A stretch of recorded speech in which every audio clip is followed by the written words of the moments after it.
International Criminal Court is now in session. Rodrigo Roa Duterte.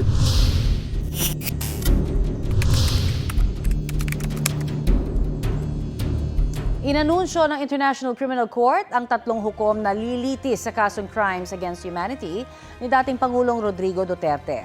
Sila ay sina Judge Joanna Corner mula sa United Kingdom, Judge Ki Bong Pek mula naman sa South Korea, at Judge Nicolas Guo mula naman sa France. Ayon sa ICC, ang tatlong judge ang bubuo sa Trial Chamber 3. Sila ay kilalang mga eksperto sa criminal law, international humanitarian law at human rights law. Nauna nang sinabi ng kampo ni dating Pangulong Duterte na iaapila nila ang desisyon sa pre-trial Chamber 1 na i-confirm ang lahat ng charges laban kay Duterte.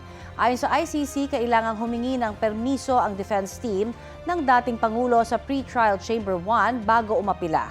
Ayon sa Principal Counsel ng Office of Public Counsel for Victims na si Paulina Masida, ay kailangan munang marisolba ang apela ng dating Pangulo bago simulan ang trial proper. Oras daw na magtakda ng unang pulong ang Trial Chamber 3, agad daw hihilingin ng OPCV na simulan na agad ang pagdinig dahil matagal na itong hinihintay ng mga biktima.